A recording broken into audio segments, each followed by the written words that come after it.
Greetings, I'm Chef Eduardo Jordan. When we think about Seattle, we think about sockeye salmon, breathtaking hiking trails, the bounty of apples, wine regions, and handmade pastas. We often think about the bounty of cherries, foraging for mushrooms and wild berries, to the magnificent dairy farmers producing world-class cheeses.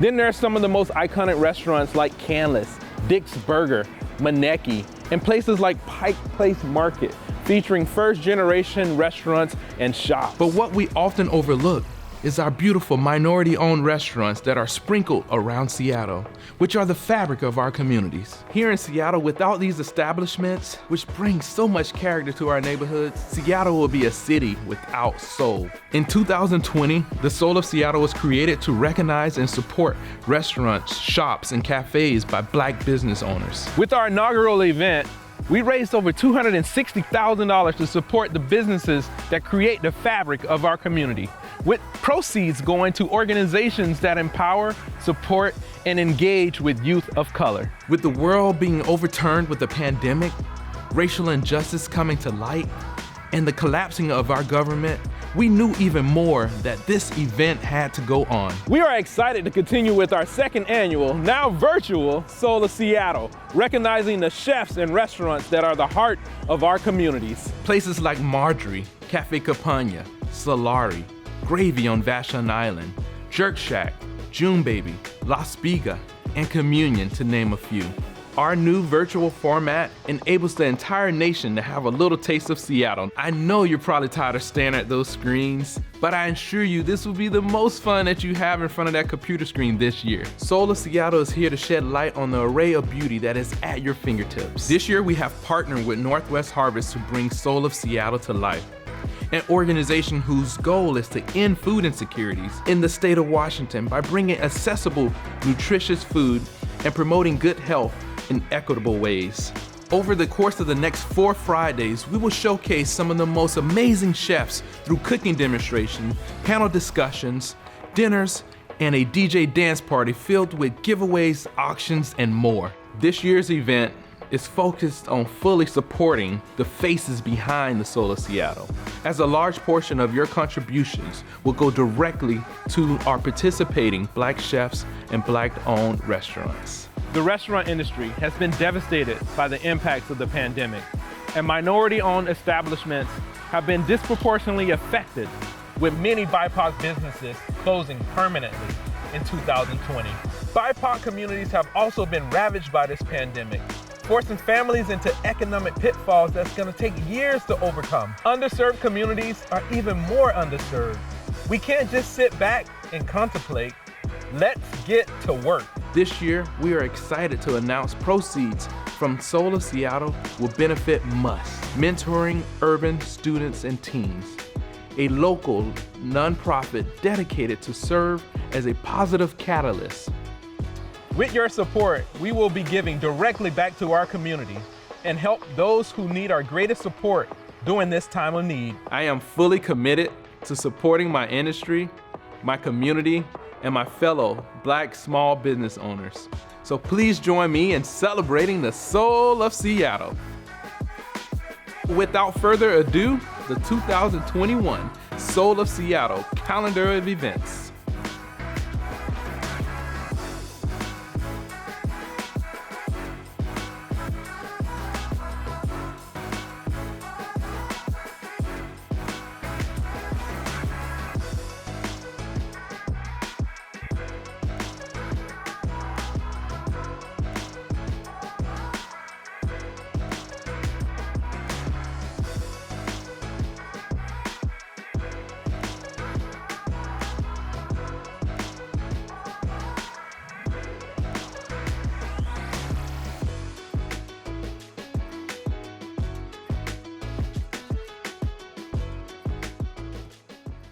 Good evening. My name is Chef Eduardo Jordan. I am the founder of Soul of Seattle. I would like to welcome you guys to our second annual, now virtual, Soul of Seattle. We have a stellar program put together for you guys this evening. But before we begin, I would like to recognize some of our key sponsors that help bring this series of events together. The Satterberg Foundation, the Schultz Family Foundation, BECU, and Amazon. Also, thank you to all our contributing sponsors who help make our series of events and programs possible. And thank you to you all, everyone who's at home tuning in this evening. You are supporting our amazing chefs, restaurants, and you are directly impacting youth of color here in the Seattle area. 2020 was a very challenging year for everyone, and your support is greatly appreciated. The Soul of Seattle would not happen without your guys' support. So I would like to tell you why the Soul of Seattle was started. We created the Soul of Seattle with the purpose of bringing the community together. We wanted to bring awareness to all the amazing Black-owned restaurants and businesses here in the city, and then also have a direct impact on the youth of color here in Seattle. So with your support and the support of our sponsors, the proceeds from this year's Soul of Seattle will benefit an organization called MUST, Mentoring Urban Students and Teens, a nonprofit organization here in Seattle founded that established mentorship as an economic value opportunity for youth. I would like to introduce you to MUST Executive Director, Kelvin Washington, Jr., to explain a little bit about MUST's mission and how the Soul of Seattle will help them reach their goal. My name is Kelvin Washington, Jr.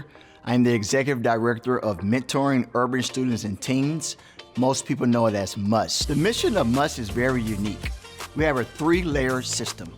It starts off with the youth starting off in the 8th grade, entering the 9th grade. We call that the mentee. The mentee is a young African-American man who's in the Seattle Public Schools who's having a difficult time navigating life. The next layer is the mentor, an African-American male that is in college who wants to give back to the community and help with these young men that are in high school. Our 3rd layer of our model is the coach. Every mentor has a professional coach who is dialed into the reality of what they want to be beyond the work that they're doing now. Some want to be doctors, we connect them with a coach who's a doctor. Others that want to be teachers, we connect them with teachers. Our coaches really allow us to live out our mission. Our mission here at MUST is to develop young Black men from the hardest soil. My personal mission is simple: serving to save. I truly believe my mission and MUST's mission combined together can truly impact the greater Seattle, not only for now, but for years to come. The Soul of Seattle to MUST is hope. Every week we take our guys out to eat. We understand that community is based around the things that we put in our body and the time that we share with each other. So working with the Soul of Seattle is a blessing because it lets us remind our youth the importance of food, the things that they put in their body, and that is essential to being who they are. The funds from the Soul of Seattle will impact MUST not only for the next year, but for the next 4 years. It will allow us to grow 4 new cohorts in the Seattle Public Schools and the Rainier Valley community. My name is Kelvin Washington Jr., and I am the Soul of Seattle. All right, we're here to support MUST this year, guys. So with your support this evening and throughout this month, your sponsorship and your support of this event will go a long way to help Black-owned restaurants and businesses and also youth of color here in the Seattle area. So thank you again for tuning in this evening, ordering takeout, and supporting our great causes. So without further ado, and what you guys been waiting for this evening, I would like to present your host for this evening's Soul of Seattle, Chef Matthew Lewis of Where You At, Matt. I like to see people's interaction when they have that first bite of beignet, when they try the shrimp and grits for the first time, when they have that po' boy that, you know, takes them right back to that time and place. And it's the best feeling ever. And that's why chefs do what they do. That's what chefs are willing to sacrifice all of the hours that it takes to get to where they are, to have their own places, to watch people enjoy that food, that passion, that first bite, right? And I'm like, oh man, I can die now. This is perfect, right? Like this is what it's all about. I am Matt Lewis, chef, owner, operator, founder, janitor, cook, you name it, I do it, of the famed Seattle food truck, Where You At, Matt.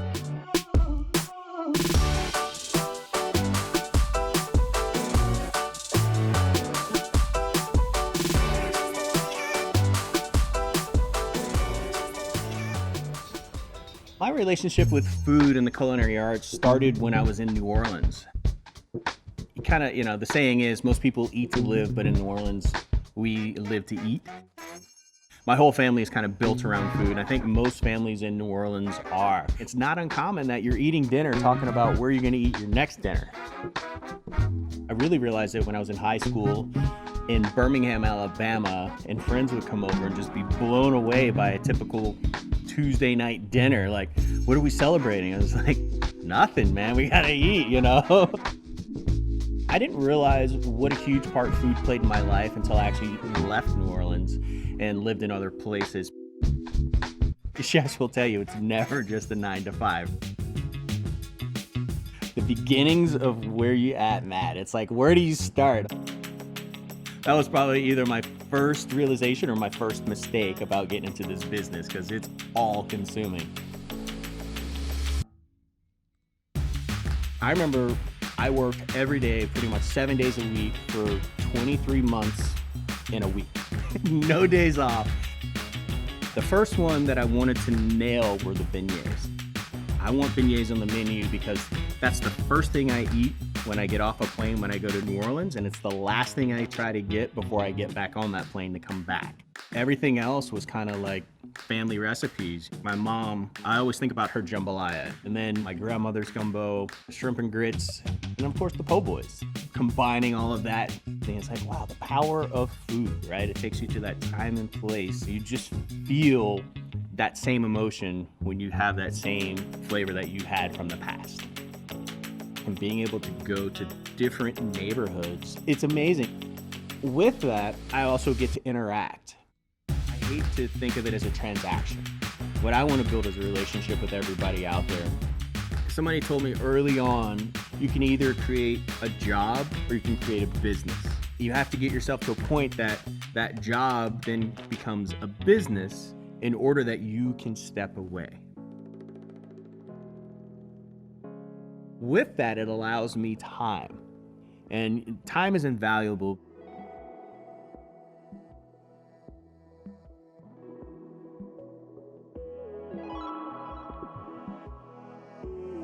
Welcome to the Bee Yard here on Vashon Island. This is where I come to just rest, relax, get one with nature. I look forward to coming to Vashon for many reasons. As soon as I hit that ferry, like all the stresses of my normal workday in the city start to melt away.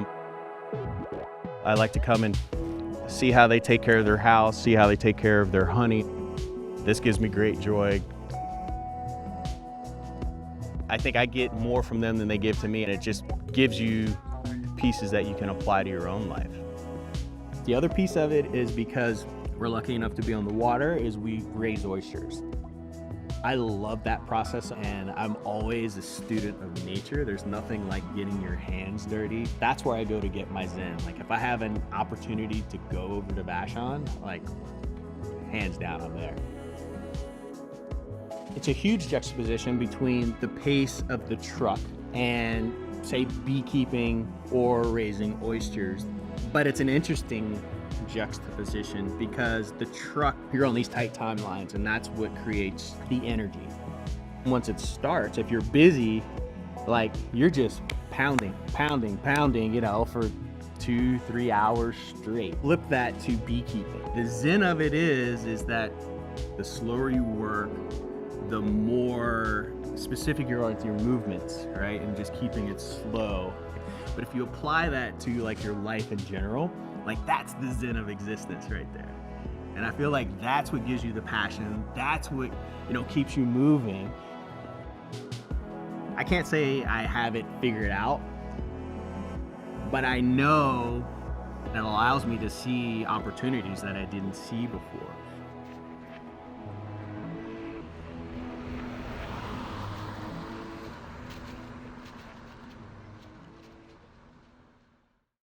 Where you at, y'all?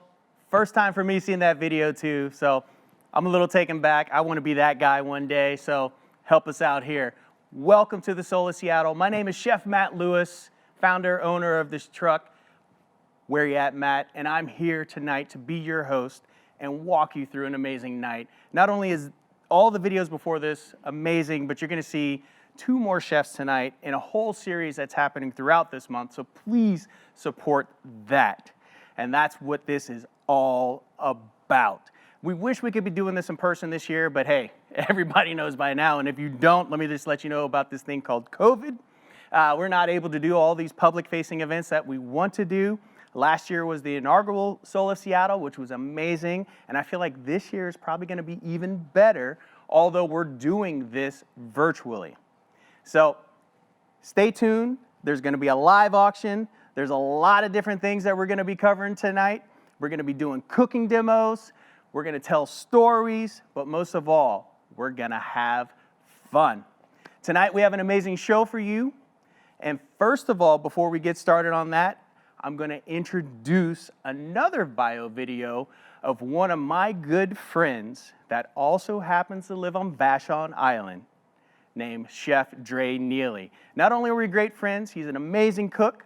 I love to eat his food, I love to hang out with him, and I love to watch his shoe collection. So, take a minute, relax, refill that drink, watch this video, and when I come back, I'm gonna have Dre Neeley right here next to me on this counter making a oven-roasted shrimp cocktail. I've had it before, you're not gonna wanna miss it. Take a look at that now. For me, cooking over fire is challenging because it changes. You know, every fire is different. It's not the same fire every time. Sometimes it gets out of control, sometimes it doesn't want to start. You know, sometimes you think it's out and that's when it's the hottest. Also, the way that the flames change the flavors, you know, of the foods that you put above it. It's a really fascinating experience. My name is Dre Neeley, and I'm the executive chef owner of Gravy out on Vashon Island.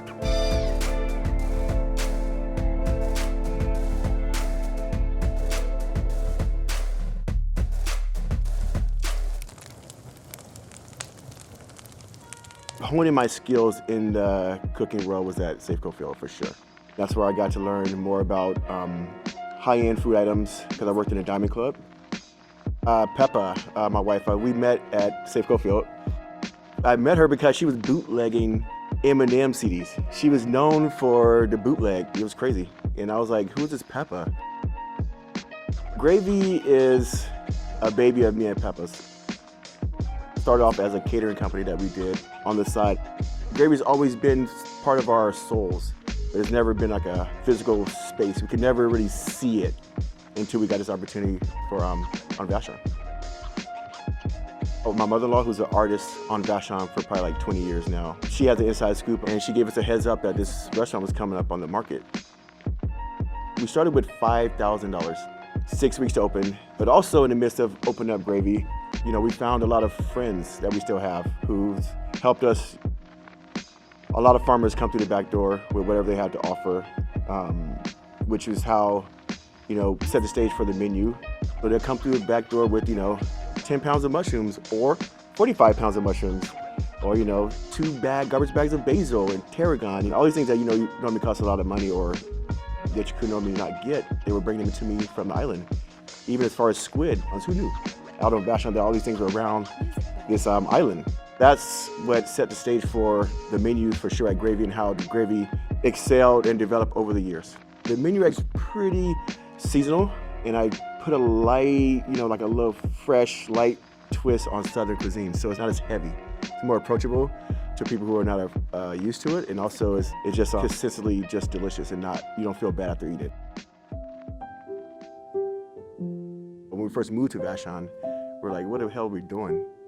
It's quiet, you know, it's too quiet, you know, FOMO, what are we missing? And now it's just like more like a sanctuary that we built for ourselves and for our family who come visit us from the city. We have a big table that seats 20 people we had built out in the yard. It's definitely an extension of our restaurant, pretty much. Or should I say our restaurant is an extension of our home.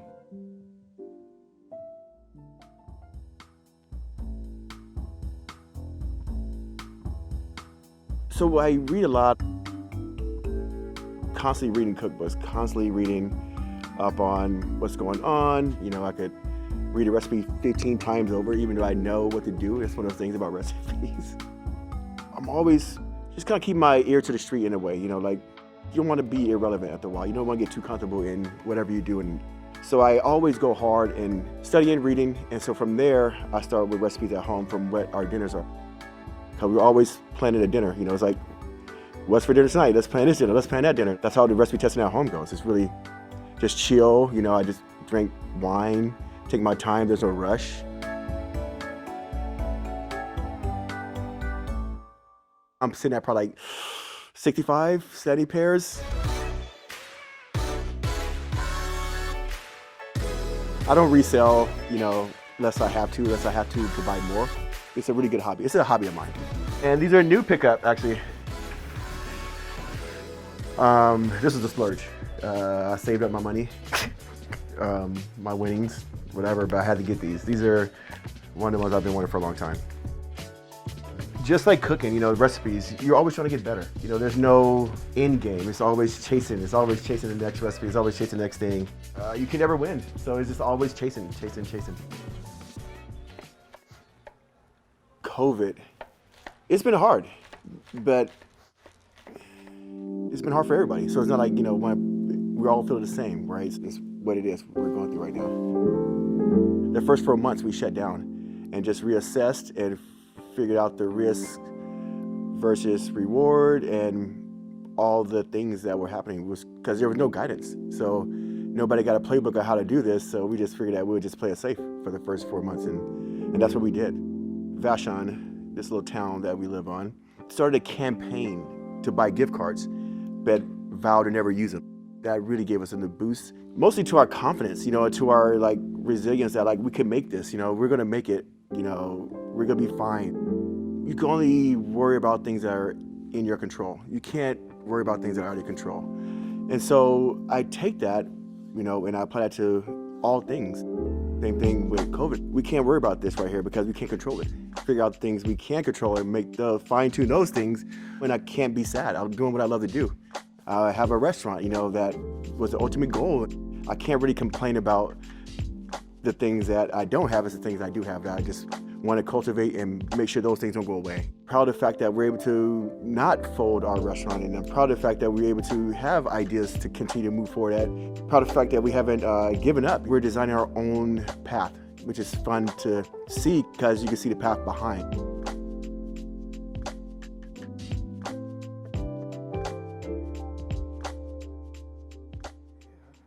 All right, y'all. As I promised, I got the one and only Chef Dre Neeley in the house, straight from Vashon right there. How you doing, buddy? Thank you, buddy. Look at that. That's that COVID fist bump and all of that stuff you guys don't know about yet. But welcome, man. Thank you. Thank you for coming on and being a part of the Soul of Seattle. Of course. Did you know you were going to be on Chef's Table as well? I mean, applause to the guys that did these videos, I know, that right? video was awesome. Yeah.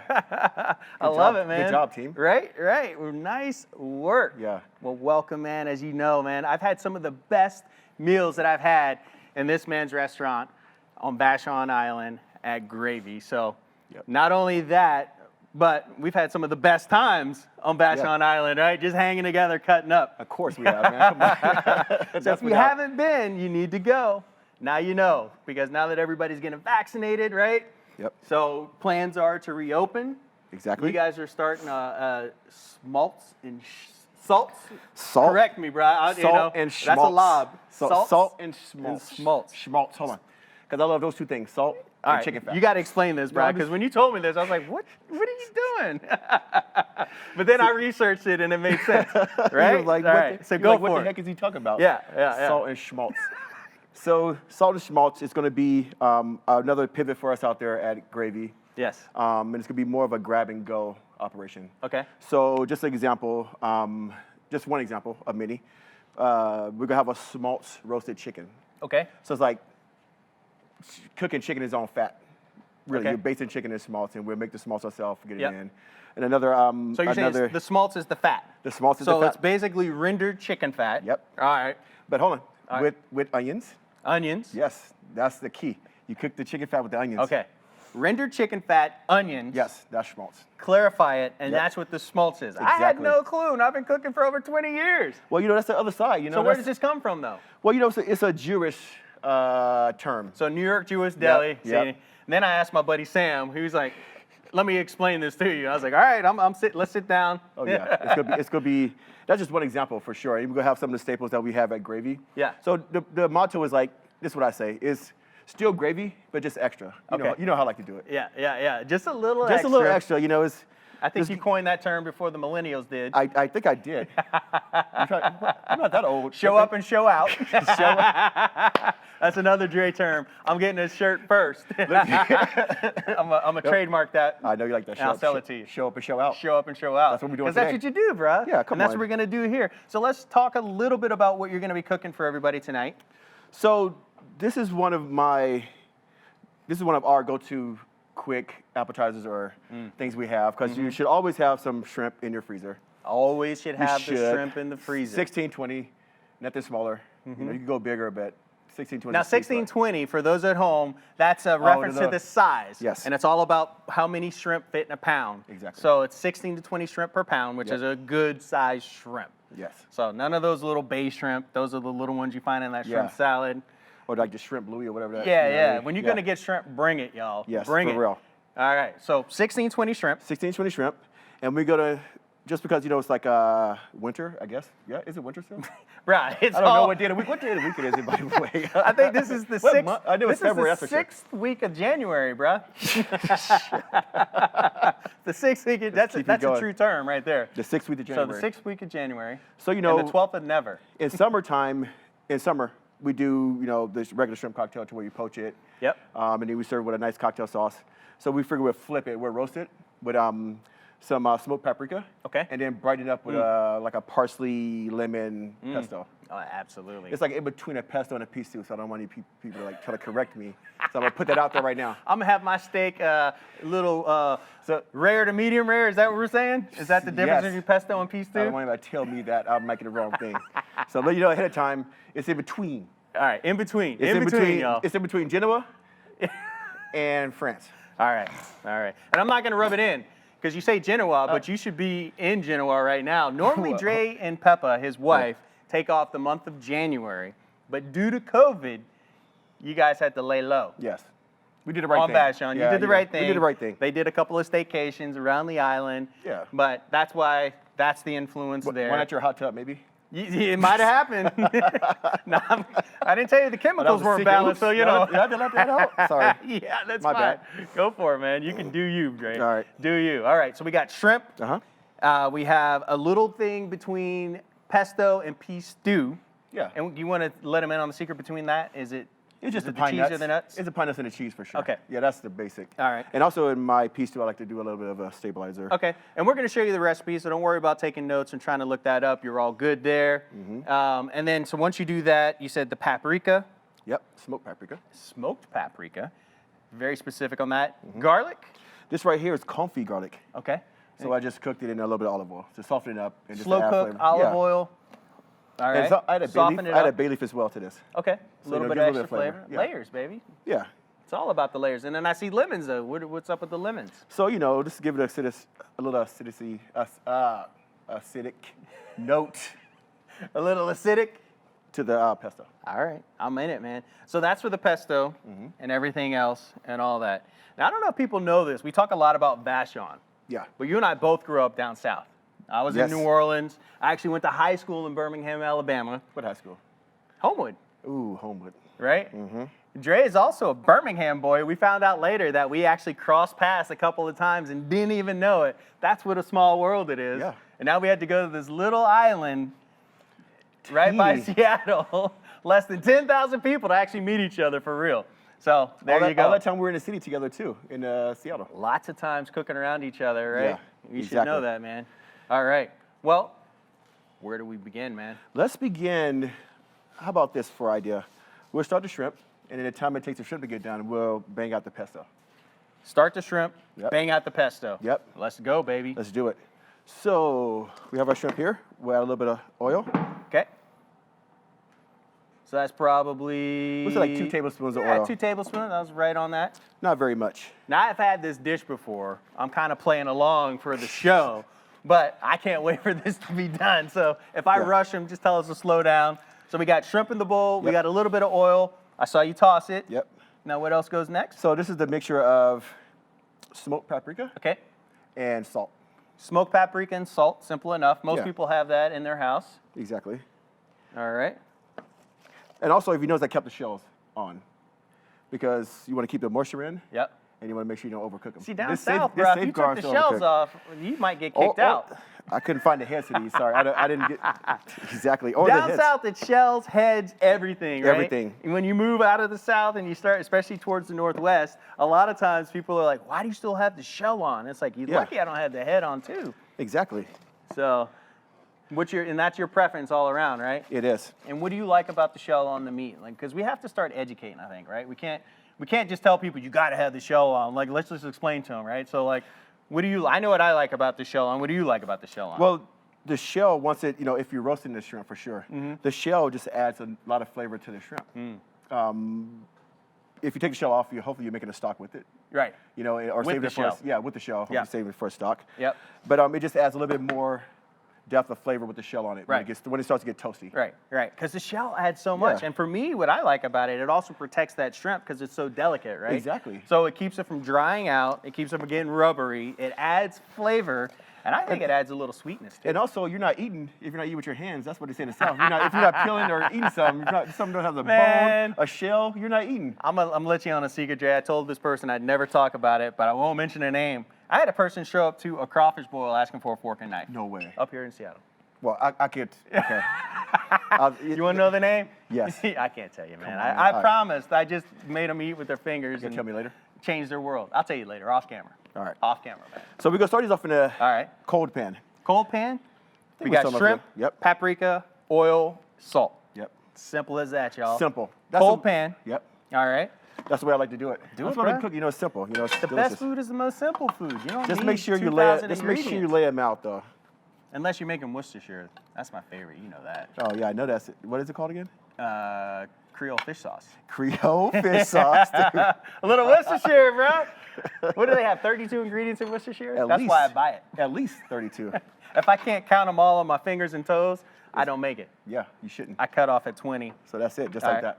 Right in the Perfect. oven. Look at that. All right, what temp are we at on the oven right now? The oven right now, we're at 400. 400 degrees, nice and hot. Yep. I'm down with that. For just about 6 to 7. All right, you just 8, set the 9, bar. 10 minutes. I was gonna say, you just set the bar on how much time you got to bang out this piece du pesto. I know, right? Yeah, maybe it's gonna take about 15 minutes on the It'll take about 15 minutes on the shrimp. All right, let's talk about this piece du pesto. So- I see parsley. Yep. Okay. Stems and everything. The Stems and all. For me, certain ingredients, the stems for parsley, I love parsley, Yep. are delicious. They just add a little bit of flavor. They You add don't the have to- flavor, bro. You don't have to take them all out. So Yeah, I we're don't know going why to do... people, I know why, but in this day and age, leave your stems on. Unless they're super fibrous, take them off, right? Yeah, exactly. So we're just right. going to chop. Quick chop on this. And you can also, we talked about this before, you can also do this in a blender or food processor if you want. Yep. But the quick hand chop, just run your knife through it a few times, practice your knife skills, Just get used to holding a knife. all of those things. Yeah. Make sure your knife is sharp, by the way. That's always a good Or thing. you will have some brown pesto, Yes. or a piece stew. Sharp knife is key It's to key too. any cooking that you do at home. Exactly. All right, so we're running that knife through the Yep. parsley. And we're almost there. Almost there already. Already. See, look. Let me slow down. No, man, keep No, going, I'm keep I'm going. just 3 hours later. It's Friday night. Dre, we done with this parsley yet? It's Friday night. Nowhere to go. Yeah. Right? All right, so just keep running your knife Yep. through that. Get a nice little cut on that. A straight really in the nice bowl. mince. Yep. All Right right. into the bowl. So you're not even like mincing that all the way down and making parsley powder. There's no sense. It's a you know, nice, keep the flavor. you want it to, you don't want it too fine. You want it to coat the shrimp. You want it to be, when you go to dip it. Okay. I guess we don't dip anymore, so I guess you have your own sauce, so you can do what you want to do. We don't dip anymore. Nobody shares. It's like, Oh, nobody's. COVID protocols. Yes. Yeah, no dipping, but No dipping. at home you can dip all you want. So also the good thing about confit garlic, in my opinion, Yep.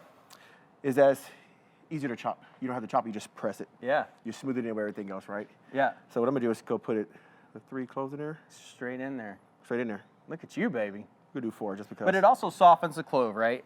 Yeah. And flavor-wise, what does it do to the flavor? It almost sweetens it a little bit, you know, Yeah. so it's a little bit sweeter. Yeah. It's not as pungent. I love garlic, you know, either way. I Takes love that it either bite way. off of it. It takes the bite off of it You're for all sure. good. Okay, so Exactly. all we have right now is chopped parsley, 4 cloves of confit garlic, Confit and that's garlic. just regular garlic clove, Yep. cooked in a low heat, covered in Covered, oil, right? yep. Okay, With a bay leaf. with a bay leaf, yes, add a little bit of flavor. So then I'm gonna zest. Zest, Let me just a bigger lemon. all right. You do you, Let me Dre. just a bigger lemon. You know, Show them you can handle that so I lemon, can, Dre. so I can zest. You can handle At that least lemon. do something. Look I at it. do. Not dude. even looking, y'all. I'd be losing 3 knuckles by now, man. So I have a tip, like if you're ever zesting. Okay. I like keep one finger in the bowl, and then you hold the zest at the same time. Oh, that's, That way, that's you know, a good tip, man. you don't scrape your knuckles. You know. One finger in the bowl to hold it steady. Yep. And hold the microplane. The other hand, just rotate Strokes. that lemon. Long strokes. Long strokes, y'all. Long Yep. strokes. Long strokes. All right. Look at that. There we go. So you trying And to get the zest of a full lemon? Exactly. Okay. And at the same time, we go do the juice of a full lemon too. Let's do it, baby. Ooh, Juice as well. This one doesn't have that many seeds in it. Yeah. you look like me the time I was cutting an avocado, and I had one that literally had a pit the size of like an olive. It was like the unicorn. Oh, wow. Of all the years I've cut avocados, right? I slice it and I'm like, what? Dude, you remember that lemon I had that had 2,500 lemons in one half? Like it had seeds. Like it was like, I'm like, what the heck is going It on had here? no juice. It had no juice, it's just seeds. Yeah. All right, Had so all the kids. all the kids. All the kids, man. All the kids. Yeah. So what I'm doing now is straining the juice of the lemon Okay.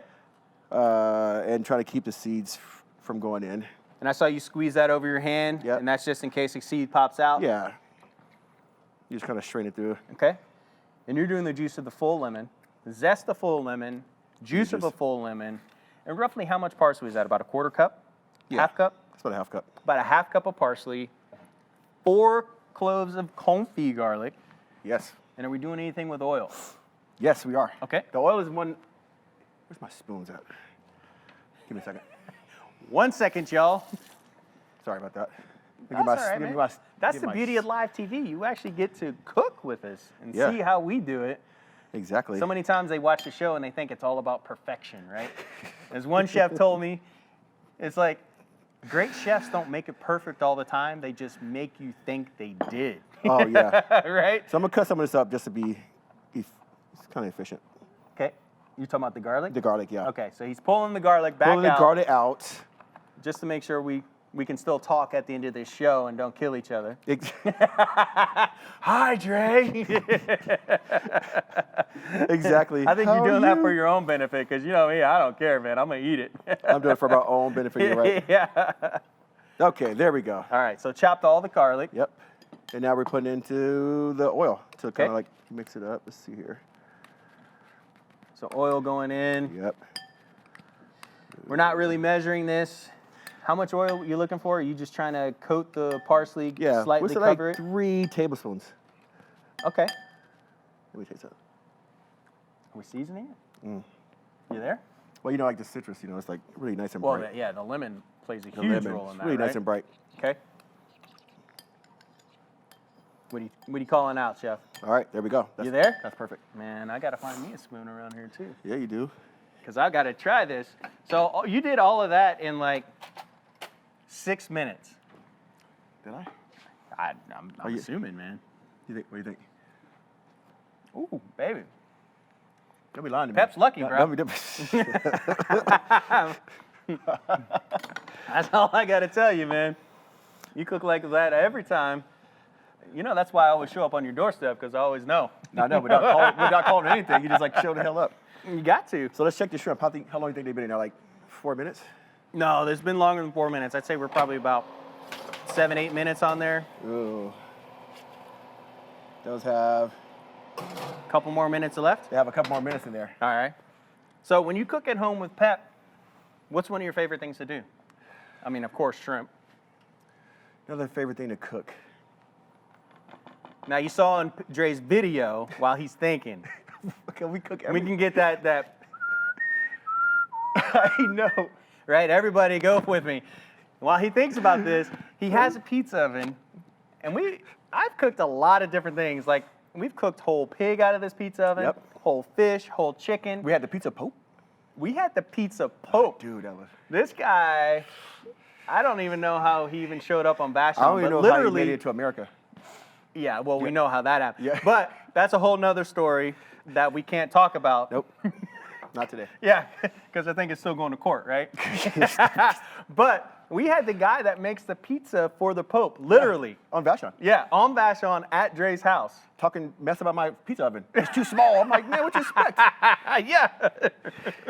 What am I supposed to do? What am I? Yeah, he was. Make a pizza, man. We're hungry. He was trashing my pizza. Yeah, but Yeah. he made some good pizza. Yeah. And I think you and I were both impressed by his dough skills, right? Yeah. Like whenever you see like the master of something, like you make dough, I make dough, and we're like, oh man, look at my dough, Dre. And you're like, yeah, look at my dough, right? Yeah. And then we sat with this guy, and we're like, damn, He was bro, like, look at that he was dough, like right? slapping that dough around. I'm like with a rolling pin. You know, he's like slapping it around like in his hand. I'm like, Yeah. He took away all doubt. yeah. He's like, maybe he does make pizza for the Pope. So we've had that. Like, Vashon's a crazy community like that. Like, we've met a lot of different people. But what's your one meal you make for Pep? So I like to throw any kind of big hunking pieces of pork in that pizza oven out there. Okay. With any vegetables that are around in season. Now, I know one meal. Uh-huh. I ain't bitter because I wasn't invited, but Oh, lobster rolls, Oh. right? Yeah. That was a good one. That's one of our East Coast things we kind of get flown in. And I know that's twice a Pep year. thing, right? Like, yeah. going We, up to uh, Vermont. We honeymoon in Maine, and every time we go back every year to like go see family, and then we definitely hit up the lobsters. Yeah. Our other family. Got to do it, bro. Got to Yeah. do it. And I think our version of lobster on Vashon is spot prawn. Yep. I think we've done a lot with spot prawn in that And oven. squids, Squid. for sure. That's always fun. No, it's not. But Well, they're I just a love pain to it. clean, but they're delicious and yeah. fun to catch. We go fishing together a lot. We go fishing together a lot. I almost fell off the boat one time. I didn't want to bring that up. I need to Oh, bring you that gonna up. bring it? I wasn't gonna bring that You was one gonna up. bring that up, Yeah. man. I learned the strength of Dre when the boat started pulling away, and Dre held on. Feet were on the other boat, and Dre's hands were on the boat we're going fishing on. A plank. I could have walked across and loaded the boat while Dre held on. It looked like a cartoon show. Like he was just fingertips. I was not letting go. And it was a plank, and he made it back. He pulled both boats back together and got back in. And then, yeah, he was only wet on the front On the side. front side. Just the front side. So I was like, Yes. I ain't messing with Dre I didn't want to ever. swim that day. I was like, no, I don't feel like swimming. I can't swim though, by the way. Yeah. Just for the record. I Just know for the you record. can. Yeah, If anybody was doubting. that's right. We know you can swim. I'm I've just seen you swim. saying. I Got can it. swim. All Anyway, right. that was a good time. That was a great Can you time, smell man. those? Yeah. What do you smell right now? It's mostly the shells roasting. And Yeah. the shrimp are not overcooked, but you smell the shells roasting. I wish y'all could smell this at home because I'm salivating. Yeah. All right. Let's So put tell these me up. about, so back to smalt and salt. Say it again. Smalts and salt. Salt and schmaltz. Oh, I keep saying it backwards. You keep saying it backwards. Salt and smalts. Yeah. When does that open? February 17th would be us reopening. Okay. And then we're doing like a grand opening free hot dog situation on that Saturday. Ah, all beef. All beef kosher. Kosher. Yeah. Because you basically it's a play off of a Jewish New York style deli. It's like a play off of all of that, all of our favorite things. So like a Southern deli, when you go in there, you go find some South meat sometime. Okay. If anybody knows what that means, my Birmingham people, you know. You'll find house smoked turkey. You'll find some smoked brisket. You'll find some roast duck. You know, you'll find all the special items you don't necessarily see everywhere, but we'll have them in our case. Got it. I Yeah. love it, man. So you have that influence. Now, how has the South influenced your food? Well, the South, you know, my grandmother Gotta and my talk about grandfather grandma, yeah. totally ingrained that into me. I could clean collard greens faster than anybody. No. Just saying. I got Right? the record. You got the record. The South influenced me because of just the hospitality, just the around the table, everything's right, Yeah. around the table. It's the Yeah. food, it's the Yeah. culture. That's what the South has. It's a It's instilled that in me. Not saying I would ever go back to live to the South. I love the South for sure. Right. But I have the South with me everywhere I go. Yeah. It's like you take the best of every place you go to and you bring Yeah. it, keep it with you, right? And for me, it's the Exactly. same way. Like hospitality, there is nothing like Southern hospitality, Yeah. right? Like I love a good dinner party. I love to have people over to eat. Yeah. Just hang out, right? Like you don't have that in all places. And No. you know, a lot of things you miss once you leave. And for sure, that's the same thing for me Yeah. on that. So it's good that we found each other on Vashon because we have that now, Yeah. along with everybody. I think else our on ladies Vashon. are like, really? I just wanted to hang out and Yeah. watch Netflix. Can those guys be quiet? They're so loud. Yeah. Yeah.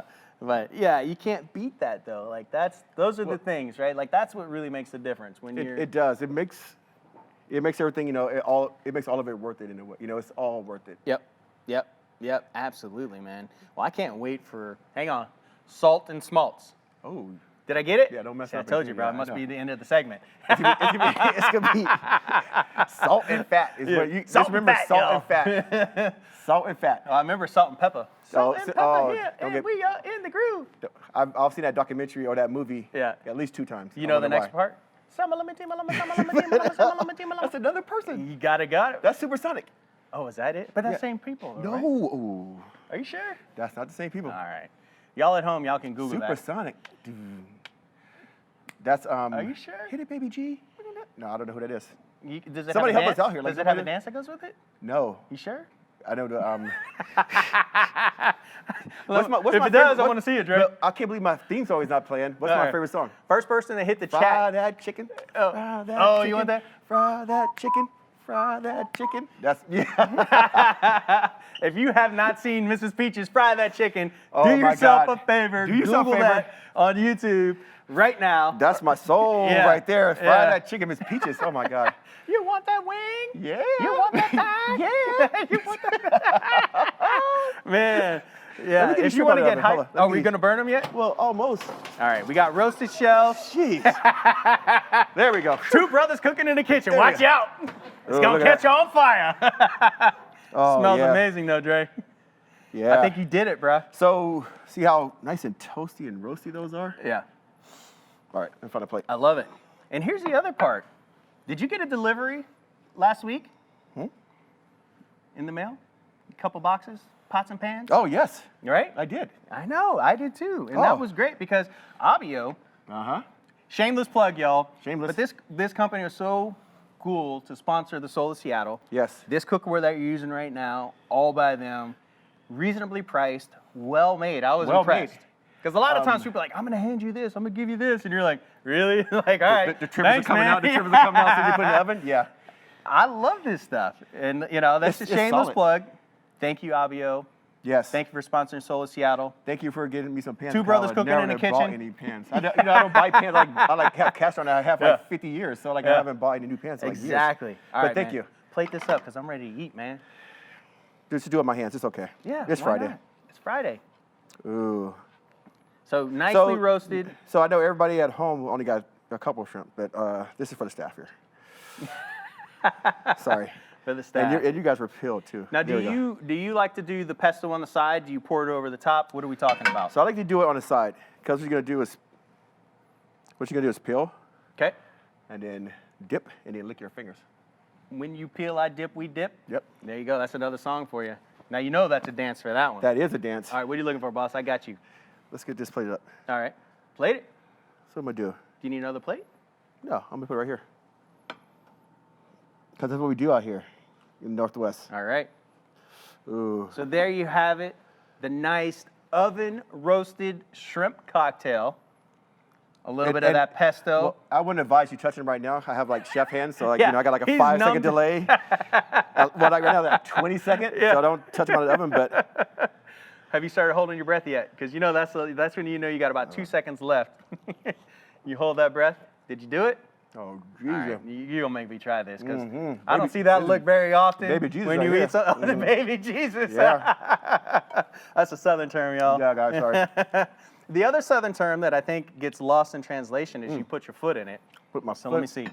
Let me see what you got here, Dre. in there. Just dig in there. All right, I'm digging in. Ooh, look at that, Dre. Sorry, Sabrina. Sabrina's coming up next, and I'm about to eat a half a clove of garlic. It's confit though, you know, it's okay. It's mild. Oh, good. Oh, yeah. Dre, you done did it, bro. Like, that's some stuff. This is a perfect winner. If you ever want somebody to put their foot in it, it's this man. Come on, kick him up. Oh, do you want it? Kick him up.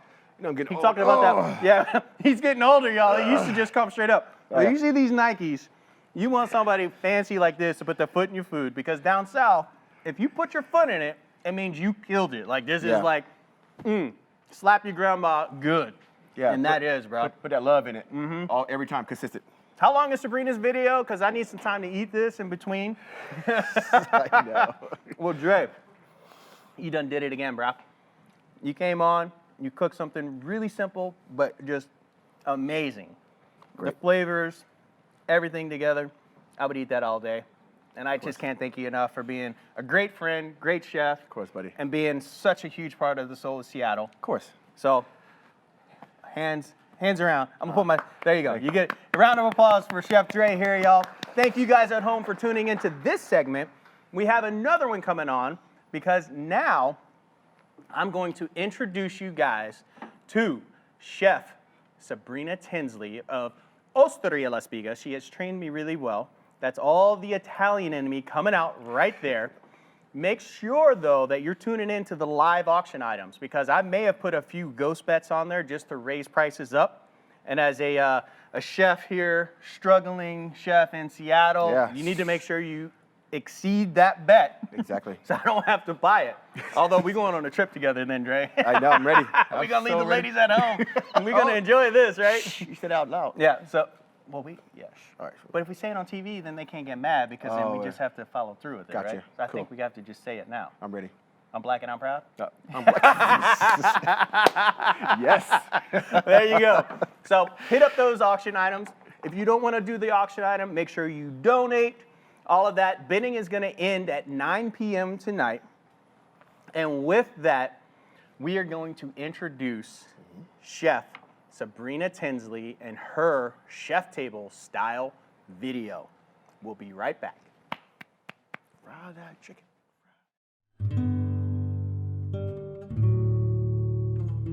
A lot of chefs are really focused on putting their twist on things. But I had such an amazing experience when I lived in Italy.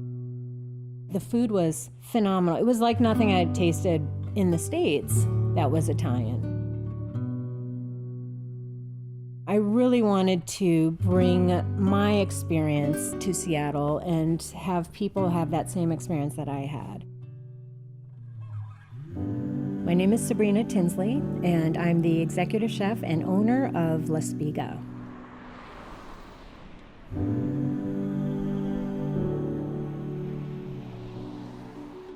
It's a love relationship with food. I grew up eating farm to table. We would come home and my mom would prepare many warm meals after long days out in the snow playing around. And I had a really intimate experience with her in the kitchen. It always seemed like a celebration. Growing up in Fairbanks, Alaska, you kind of are born with a desire to travel because you know that the winter times are harsh. I knew I wanted to stay in Europe for a little while to learn the different cultures, the different languages, the foods, just, work my way around Europe. That's where I ended up meeting Pietro in a cafe by chance. And we spent 5 beautiful years in Italy. And from there, we knew that we wanted to someday open a restaurant. When you walk into the door, you'll notice that there's a mix of an old world with more of an industrial style setting. So there's a lot of old wood, a lot of ironwork and concrete.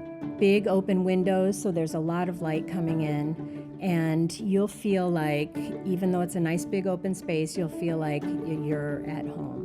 We believe that if the space is beautiful and the food is delicious and the service is friendly, then people would have an all-around wonderful dining experience.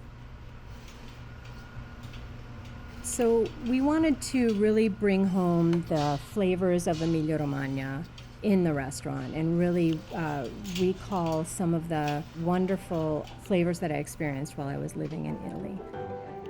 It's not so easy to just make the food. It doesn't have anything to do with skill as much as flavor layering, just like the experience of, bringing out the best flavors in each ingredient. It really is quite magic when it all comes together.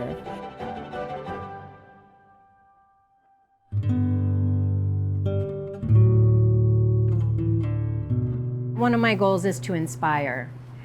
It has taken me a long time to build this platform that I feel like that I'm on right now. And I feel like I can make a difference and I can make my voice heard because of our reputation here and just because we've been around for so long. I think it's important that people understand what people of color go through on a daily basis.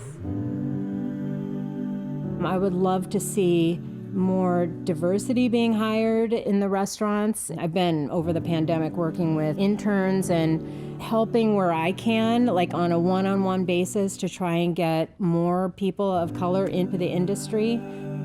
I feel comfortable enough, in my own skin and with my own experience to be able to offer that to somebody else, because I think it's going to make the world a better place ultimately.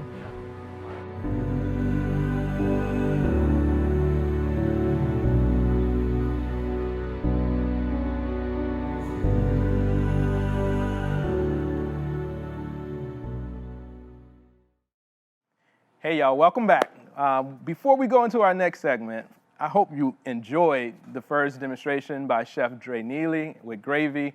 Get out there and support. But before we go into our next segment with Chef Sabrina of Osteria La Spiga, I want to make sure you guys know about our beautiful auction items that you can go to our website, theseattlesoul.com, and go to the auction page to bid. We have our auctioneer, Fred, to give you more information right now about our auction items. With the soul of Seattle, I am so excited to be here tonight. I get to announce some of the amazing auction items that are up for bid right now. The Soul of Seattle will have new auction, new items every week, giving you a chance to bid and win weekly from now until the last event on February 26th. The items that are up for bid right now, they're gonna all close down tonight at 9 p.m. So bid high and change lives with us. First up, let's talk travel. Okay, we can all see the light at the end of the tunnel. So how about you bid on 2 tickets to anywhere Alaska Airlines flies? Anywhere. Do you wanna go to New York City? Do you wanna go to Mexico? Do you wanna go to Hawaii? Or maybe you wanna see the Manuel Antonio National Park in Costa Rica? These tickets have you covered. Or maybe you wanna go to Spokane. Spokane's beautiful. I'm not gonna put a limit on your dreams, people. Win these 2 tickets and fly away. Second, if you're tuning in today, I'm betting that you're a fan of good food. Luckily, we are too. And I don't want to brag, but we know people who know people, and so that's how come we're offering dinner for 2 at legendary chef Thomas Keller's critically cherished restaurant, The French Laundry. Nestled into the stunning Napa Valley region of California, this dinner includes a wine pairing, dinner for 2, and the reservation itself. Now, getting a seat to this exclusive restaurant, it ain't easy, but lucky for y'all, we made it a bit easier. So you can check that one off your bucket list, get your bid in before 9 p.m. this evening, and head on over to the Soul of Seattle's page below to see what else they have available for you fine folks, such as a Seattle Kraken gift box, a Avinia wine, a signed football by Seattle Seahawks linebacker Bobby Wagner, and more. It's all there to bid so you can change lives. Quick reminder, by the way, you can make a 100% tax-deductible donation without bidding. Just go to theseattlesoul.com to donate right now. All proceeds go straight to Black-owned businesses and Seattle local nonprofit mentoring urban students and teens, better known as MUST. Thank you everybody for being here. Please share these amazing auction items with your friends and family so that they can bid too, and keep on bidding for a great cause.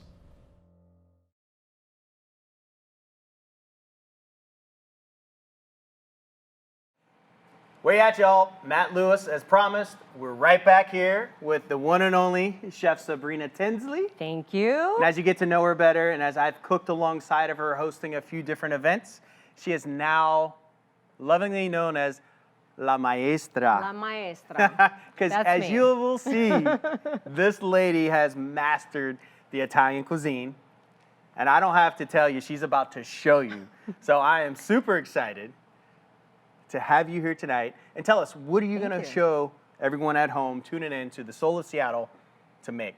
Yes, well, as you know, usually I do pasta. Yes. Right? I mean, you and I have done shows together. Yeah, Usually it's pasta. but you're not pigeonholed there. I know, because I've eaten at no. Osteria La Spiga. How did I do? That's right. How did I do? Great. Good? Yeah, I've been It practicing sounds that. like I didn't even notice. Like, it's just like his pronunciation has gotten way better. That's about the since only thing I know. beginning. In Italian, I can say, dammi un bacio, buongiorno, principessa. Principessa. Yeah, none of these will get you in trouble, but they just look at you kind of funny when you go walking through a stranger saying, give me a kiss, or how are you doing, princess?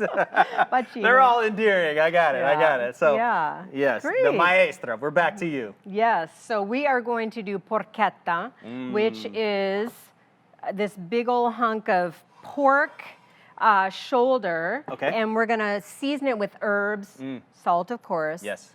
Pepper, garlic, and then we're going to roast it. So this is something that's really easy for you to do right at home. It's just a piece of meat that you're seasoning, and then you roast it and you let it go. It really doesn't even take that long to And there's a couple different ways to do it. We're going prepare. to talk about the end, right? Like you can do it yes. overnight. So it's super simple. This is like the original slow cooker. You don't need a crock pot. Right. But you can also speed up the process, and we'll tell you that at the end. So stay tuned. Yes, we'll talk about all of that. Yes. So different tricks to do this pork shoulder, which is this is a really big piece of meat. So this is probably about 8 pounds of pork. Yeah. And you want to find the pork shoulder, which is also known as the pork butt. So if you hear pork butt, you know that it's actually the shoulder. It's not the true butt. Right. So pork butt. I'm still trying to figure out why they did that to us. I don't know. It doesn't make it's sense, right? confusing to me, but every time I say, yeah, I'd like some pork shoulder, I get corrected. Yeah. Oh, you mean the butt? And I'm like, okay, fine, fine. Call it the butt, whatever you want. Right. And you can go to a butcher and have them prepare it for you. So you want it deboned. Otherwise, you have like that much more work to do. So if you can get a whole shoulder deboned, this is enough meat. Like I said, this is about 8 pounds. So this is enough meat for probably about 10 to 12 people, because once it cooks down, you know, kind of it shrinks a little bit. Okay. But this is a good amount of meat. So question before we get started then. So 8 pounds of meat, like I'm doing the math in my head, I'm like, that feeds a lot of people. It does. How well, once it's cooked, does it freeze then? Oh, interesting. So I would say it probably freezes pretty well. Pretty well, because you have enough fat, right? It's got the fat on it. Yeah. It's salted. Yeah. The texture will change slightly, but maybe not even noticeable. So I think everybody that's I think more people are cooking at home right now with COVID. Yes. So I think this is going to be a great meal, even if it's just 1 or 2 of you at home that you can make. Yes. Like, right? Like this would be like your Sunday meal. It might take a little bit extra time. Chef's going to make this look really easy. It may take a little bit of practice to tie this properly, but it's something you can make, portion it out, meal plan, and freeze. Right? Definitely. So and you don't have to get 8 pounds, just to be clear. Come on, Chef, take all this in right here. This is a whole shoulder. Maybe I'm going to get 16. That would be a big pig. Right? So this is a whole shoulder. You don't have to get the whole thing. You can get a roast. But the important thing is to have a little bit of fat on the top. Because if you have the fat on the top, that's going to protect the meat and allow it to stay juicy and moist and everything. So you're speaking my language there, Chef. Yeah, you don't have to eat the fat. I do. I like the fat, especially when it's warm, not cold. But at least have it as a protection as you're roasting the meat. So it kind of bastes the meat to it. It melts into the fat is good. Yes. Rule number 1. All right. Yes, fat is good. Perfect. All right, do I just start? We can just start, Chef. Okay. All right. We'll ask you questions as you go. Yes. Okay. Great. So we're going to start with the rub. So the rub is actually just simply herbs. So we have rosemary and sage. We have fennel. So you can either use fennel pollen or fennel seeds ground. This is actually a mix of both. So ground. Ground, yes, not whole. Now, do you toast those? Don't do that. Yeah, don't do yourself a favor. Yes. Save your teeth. Don't use whole fennel. Now, do you toast these first, or does it matter? Do you just grind them? Actually, we are going to toast it slightly, so okay. we'll get to that part in I'm just sorry, a second. spoiled the That's okay. surprise. Please don't move too fast. Okay. We have some black pepper, Okay. salt, garlic. So pure Simple as and simple, that. as simple as that. But this is the fennel is actually the thing that smell that Oh yeah. fennel. I love that right? so much. Oh my gosh, this is a smell. I actually, I didn't realize it, but it always brings me home, like to my mom's house, in the kitchen. You know, she had fennel around all the time. Between fennel and fenugreek, she had both, similar flavor profiles. And this always takes me home. Yes. It's amazing how and like back a to Italy. smell or that taste can bring you right back there to that Yeah. time and that place, Yeah. right? Like A little bit licoricey. so. Yeah, I Yeah, love right? it. So salt, pepper, Yep. fennel, Yep. ground. You can also use fennel pollen. Yes. Garlic. And then we had fresh sage and fresh rosemary. Yeah. Simple as that. Super simple. All right. So we're going to go ahead and start with the herbs. So you just want to So peel just the pull herbs. the leaves. Yeah, just You're grabbing the stem, needles right off the stem. pulling the tip off. Yep. And are we going to use all of these herbs, Chef? No, this is probably a little bit too much. Okay. A little bit goes a long way, especially the way we're going to season it, because okay. we'll salt it quite a bit as Okay. well. So a little bit goes a long ways. It's really delicious, even if you want to put a lot. Okay. Either way is fine. You do you, right? You do you. If you like that extra filling in there, put extra filling. If you like a nice even layer across the roast and roll it, you can do it that way. That's right. I think that's the key of cooking, right? Like, don't get intimidated by getting those micro portions down. Like, get the flavors in, taste things, figure out what you like, and do it that way again. That's right. So now you're picking the sage leaves. Sage leaves, Okay. yep, leaves only. So you have the rosemary so far. You have the sage leaves, and Yep. all of these are fresh. Yep. Okay. And kind of equal portions, rosemary to sage. Equal portions. Okay. Yeah, absolutely. Equal portions, and even of the fennel, like we want to do equal portions. So, Okay. yeah, and this is one of those things. You don't actually need a recipe. You know, really, if you can just kind of visualize what's going on here, you want to try it at home. Okay. You'll be able to recreate this very easily. So equal parts rosemary, sage. Yeah. You determine the amount. Because we're basically going Italian nonna style in this, right? Like Oh, how your grandma would cook. absolutely, yeah. It's like all the flavors in the hands. And do they have to chop as fast as that in order to achieve this flavor, Chef? No, but we only have 30 minutes. Yeah, I was gonna say.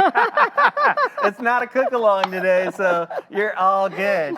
And it's always fun right. to watch the maestra at work here. Yeah, it helps So- to have a sharp knife for sure. Yeah. Because otherwise you'll be chopping Sharp and knives just kind are of key. bruising them.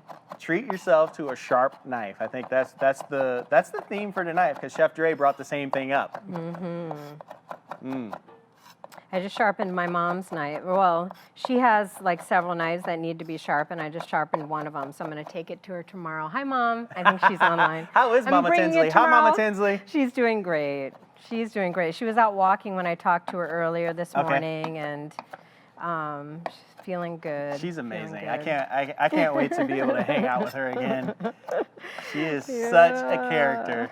I had the pleasure of hanging out with you and your mom, watching you guys teach a cooking class back in November, I guess it was, right? Yeah, October, November. it was for Thanksgiving, right? Yeah. For the Thanksgiving It was, series. it Yeah, was. that was a lot of fun. It's yeah, she's a kick for Yes. sure. So hi, Mama Tinsley. Hi, Mom. I'm sure she's gonna have some feedback for us. So just take your notes. I know you're gonna have it, and you can have Sabrina call me and relay what we can change the next time we do this. Yeah. All right, so you're finally chopping the sage now. Yep, We already did the yep. rosemary. Okay. All right. So And this how do is you know ready. when you're good on this? Like, you're just getting a nice size portion that you feel comfortable eating, or is there a certain size that you want to work with this recipe? As far as how Like when you're- finely I mince yeah, it. when you're mincing your herbs. I like it pretty fine personally. Okay.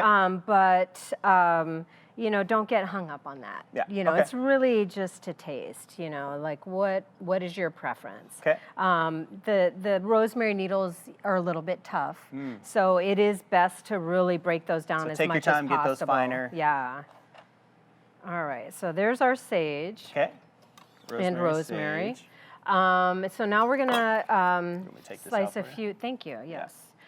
Slice a few cloves of garlic, and for this amount of meat, I would probably say 2 or 3 cloves of garlic. Okay. You don't need a whole lot. Now I saw you pound that with your knife. Yeah. Is that an Italian thing? What does that do for us? It just kind of breaks the skin and allows you to peel it a little bit easier. Okay. So it's, you it's, just it like aids in peeling. So flat Yep. knife, bam, take your Bam. frustrations out. Not that hard. then you'll get minced garlic. We just want whole cloves for now. Okay.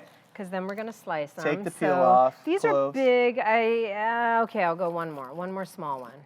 You know, I already warned you.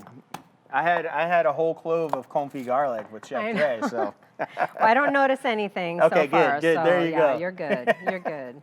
Well, it's that socially distanced area right there, I guess, right? All right, Absolutely. so 3 cloves okay, of garlic 3 cloves now. of garlic. Okay, And we're gonna go ahead and slice that really fine. slice Just that like very paper fine. paper thin. Paper thin. I mean, for my preference. yeah. Again, if you like minced garlic or if you like it a little bit thicker, a little bit coarser, that's up to you. Mm-hmm. You know, but I like it really thin. Okay. So super thin. It's just like this is like the Italian mobster movies where you see them slicing the garlic with a razor blade. Oh. Have you not seen that one? I can't remember what movie that is. I don't know. Is it Points like to whoever hits us up on the chat with that reference. I want to say it was Goodfellas, but maybe I'm wrong. interesting? Somebody will have that one. I always remember that as a kid, seeing that slicing with a razor Wow, blade, yes, like it's paper thin. important. It is important though. It You're is like, important to get it nice. able to read the newspaper. You slice the garlic. That's Something funny. like that. That I was my like best it. I can do. Yeah, well, I'm all for it. All So right. yes, So paper thin sliced with a thin razor garlic. blade. And Little then bit we're of olive going oil. Yes. Okay. So now we have everything ready. All we have to do is make our rub. All right. So this is a personal preference. You could potentially just rub raw garlic and raw herbs all over the inside of your porchetta, but that's not me. I Okay. really like to kind of get a more subtle flavor of the garlic, of the herbs. And to tone it down, I actually par cook it just a little bit, And get that's a why little you're the saute on it. maestra. Like all these little tips and hints and tricks is how you develop those nice subtle layers of flavor. Yes. And this is very similar to what Chef Dre was talking about before with confit garlic, right? But you're doing it in a much quicker fashion, like the confits, the whole clove. Yep. Keep it nice and slow in oil. This is kind of speeding up the process. Oil, Yes. garlic. Now, will you use all of this oil in the filling as well? Yes. Ooh, So so this you're is gonna flavoring get- the oil, Yep. using that. Okay. This is gonna get all absorbed into, like once I add the herbs, Yes. it'll I feel hardly you. be I feel oily. you, girl. Yeah. Yeah. All right. So, so always garlic, like when you're sauteing garlic, cold oil, 'Kay. like cold pan, oil, garlic, Chef tips, y'all. Chef tips. and Write then this down. bring it up a little, bring it up slowly. So I'm Got gonna it. turn, in fact, I'm gonna turn my flame down. So, And the reasoning behind that? because you don't want to burn your garlic. Like that's not the if you burn your garlic, then it's going to become bitter and it's going to overpower all the other flavors. Okay. So that's not the point. The point So is cold pan, cold pan, oil, cold oil. garlic in there, then Yes. turn the flame on. Yes. And now I'm starting to see gently. these bubbles coming out Yep. from all the little garlic slices. Yep. Okay. And That's telling me before- that I can already start to smell it. Yes. So the bubbles just kind of, I guess, mean that we're getting that flavor. We're all right. seasoning the oil. We're bringing out the flavor, softening the flavors also, Yes, yes. which is really important. So I'm going to go ahead and add my herbs. It's amazing how powerful the subtle flavors can be, right? Yeah. Like, you're like, ooh, what is that? And then the next one comes in. What is that? They're all like become best supporting actors. It's a good analogy. I like that. All right, so you got the garlic, oil, Garlic, start in a cold yep. pan, cold oil, cold garlic. Bring that up to your bubbly. Yep. Then you added your chopped herbs, which were Yep. the sage and the rosemary. Correct. Okay. Yep. I'm following you, Chef. Yep. Yep. I see what you're doing here. All right. And so now we want to go ahead and add our fennel. Still on the heat. Yep. still Adding on the heat. fennel. I think that's too much. I'm not going to add quite all of it. Okay. So since we want to do equal portions of fennel, rosemary, and sage. Okay. And by the way, this is a roast that can be done with any cut of meat. Okay. So it doesn't have to be pork. Doesn't have to be No, pork. I have some very dear friends who are probably watching right now. Millers, Tansy, Carlos. And this, you could easily do this with lamb or beef or yes. any kind of roast. If you don't eat pork, no problem. You can do it Substitute. with Now, substitute are you still another looking cut of for a decently fatty cut, though? meat. Yes. Okay.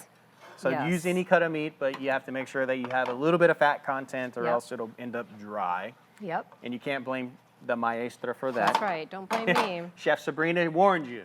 All right. You have been warned. So All right. So we're off the herbs- heat now. Off the heat. Okay.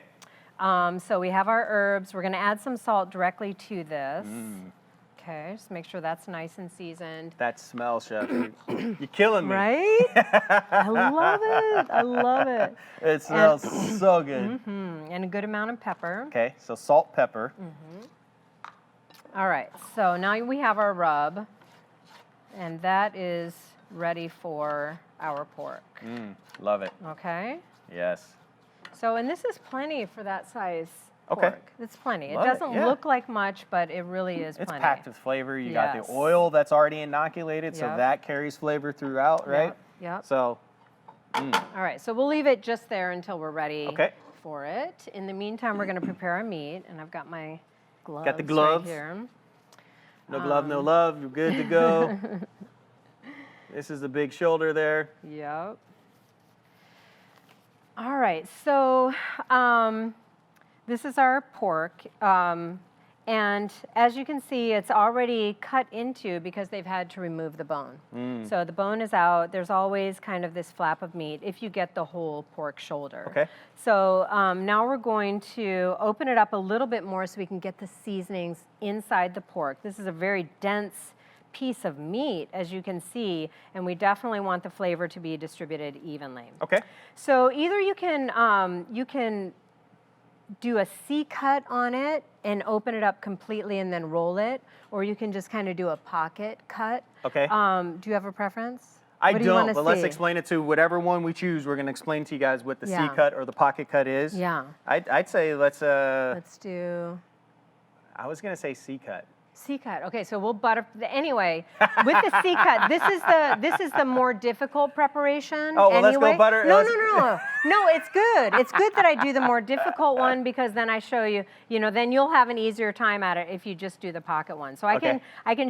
can demonstrate both those. So that's. I actually have to change this glove because now it's moist. I'm going to handle my knife, and I want to make sure I have a good grip on my knife. So All right. this is important. Let's do it. All right, so I'm going to show you what it looks like to do a pocket so that you can get an idea, and then I'll go through and do a C-cut on it Okay. afterwards so that you can see. So you pulled the flap So, back. yeah, the flap is back, and essentially you're just getting your knife in there, Okay. and you don't want to go all the way to the end here. You just kind of want to go almost to the end without the knife peeking through. Okay. And then just kind of cut through so that you have like a little pocket inside and you can just stuff the herbs all the way inside. Okay. Okay, so this is the easier way because then you're still connected on one side, and when you tie it, it's a lot easier for Okay. you. So, but we're going to go ahead and do the C-cut. So we'll roll it. So that means that we're going to open it up. Going to butterfly I feel it. bad now, Chef. Like I'm That's making okay. making you work. Oh no, I right. was prepared for either one, Okay. so this is good. I didn't realize she was going to ask me. A C cut because we make the shape of a C. So after we open it up and butterfly it, we're going to cut another yes. cut. Okay. Make another cut this way. So basically, the C cup, you went in, or C cut. That's a whole nother conversation, Chef. The C cup versus the C cut. I'm gonna get it Little bit right because this is Freudian. PG tonight, Chef. So you open the flap, you go almost to the end, Yes. and it's basically you're cutting the top third, right? Yes. Without going through the outside. At the point that you get within an inch of the outside, then you turn your knife the opposite way, and you go back through the bottom third. Yes. So then you got 1/3 over here, then you go through the 2/3 you have left, so then you end up 1/3, 1/3, 1/3. Yes, exactly. Correct? And then you open it up just like this. So Okay. then this is going to allow us to actually do a roll. So when we roast this, after we roast it, you're going to see like a swirl of herbs on the inside of your pork. Yeah, that just So- means love for me. It does. It does. It's much more beautiful for sure. Yeah, somebody took the time to love this meat.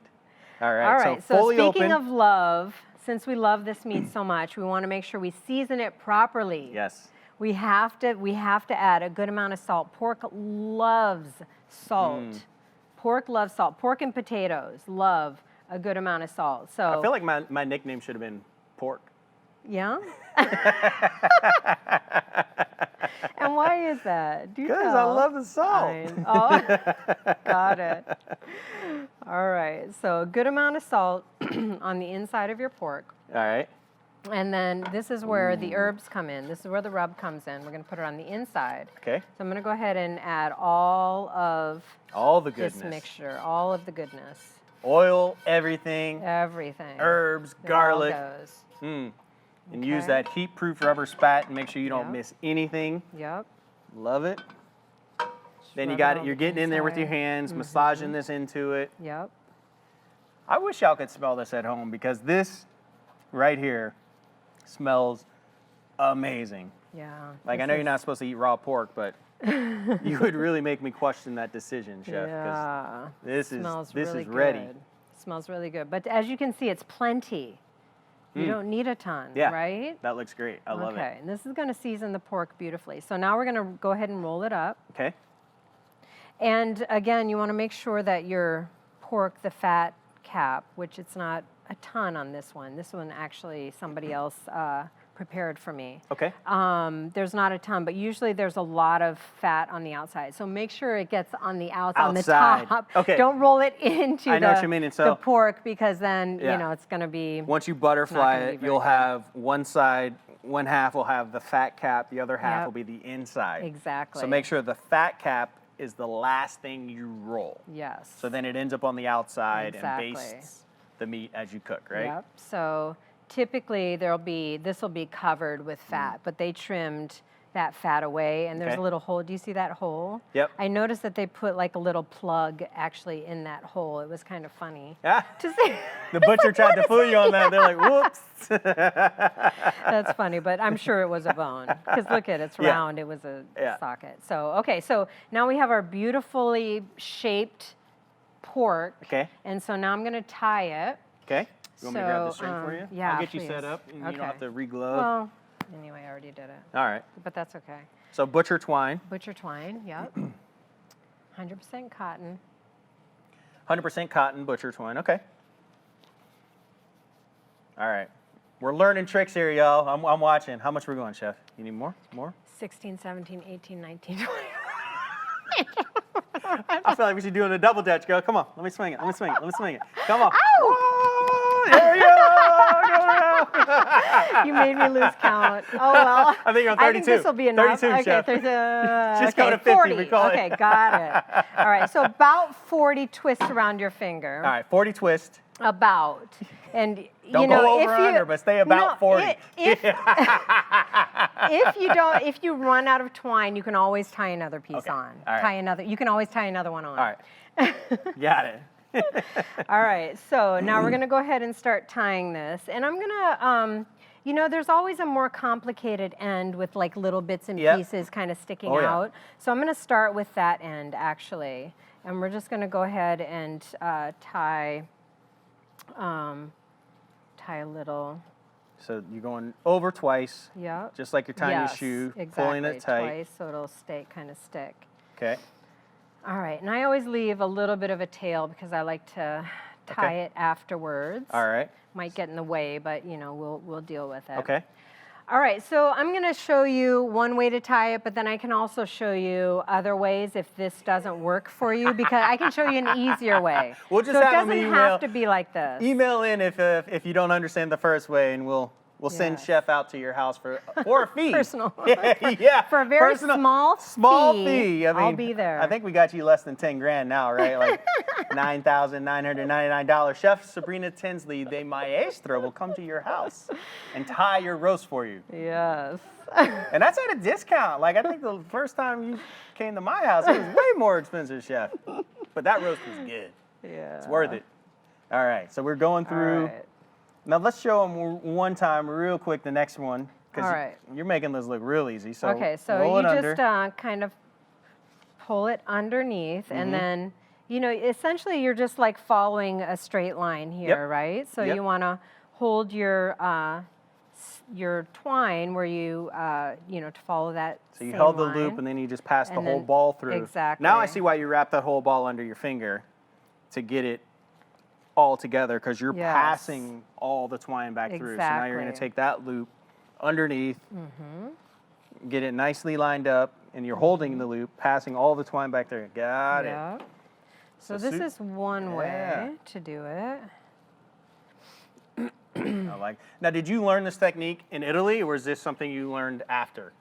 I probably just practice it mostly here. I'm sure I saw it while I was there. But I learned from the Italian moms, grandmas, That's the aunties. best way to you do know what it. I mean? And so even my mother-in-law would just take the twine and she would just like wrap it around the roast. You know, that's it. You don't. The important thing is that you're just trying to contain all the ingredients, right? Contain right. all the herbs and so on inside the meat, and then also just give it a shape. So you want Right. it to be round. Right. So really, you know, this is kind of technical, but you could just, you know, wrap it Okay. around, or you could tie, you know, individual strings. You know, it Right. doesn't have to be. So whatever it takes to keep your professional. roast closed, Yes. that's what you do. Exactly. Exactly. It doesn't Like, this have is to look beautiful to good. watch, but if you want to just go individual strings, right? Like, they could Yes. just tie it, keep it closed. You can wrap it, swirl that rope string around it. The butcher Yeah. twine. I said rope. I mean, if you got to use rope, you got to use rope, right? Just make sure it's not plastic. Exactly. That would make It'll for a hold it. very It'll hold it. uncomfortable meal. I would not like to Yeah, be you there. wonder what else you're getting into after that, right? Yeah. Like, you go to somebody's house, they got it tied up with a rope. That's some southern stuff right there, though. Like, that would happen down south, I guarantee you. That's You'd be down there in the funny. bayou of Boudreaux, and he's like, you want to eat? That's awesome. All right. All right, so we're you're all the way to the end on we're all that the way one. to the end. So I'm going to go ahead and tie it under. And that's why you left Exactly. the That's tail why I end. left the little tail. So I can tie it under. Love it. Nice and tight. Yep. So the traditional porchetta, let's talk about the traditional porchetta. Yes. So porchetta at the market, if you go to the Italian market, you'll find a porchetta, but it's a whole roast pig with the skin on. Yes. And, you know, they cook that one at a very high temperature and probably for about 4 or 5, well, probably more than that. But 4 or 5 for days? No, I was going to say hours. But it's a Hours. really high temperature. But anyway, the point of that is just to get a nice crispy skin on the Yes. outside. So since, you know, my roast is skin off, you know, we'll cook it at, you know, a lower temperature for a little bit longer. Okay. But if you can find a roast with the skin on, you can certainly, you know, have. And that's definitely a wonderful butcher's cut crispy there. Like, skin. I don't feel like you're going to go to your regular supermarket and find skin on, but if you go to a local butcher, I think you can ask them, because a lot of times I think people are, you know, I was talking with Chef Dre about, you know, people here in the Northwest don't even eat the head, you know, want things with a Right. head or shell on. So skin on, that's a whole nother story. Yeah. Especially when it comes to pork. But if you ask your butcher, I bet you could find it with the skin on? Because you Oh, said that's for your sure. favorite way to have it, right? Oh yeah.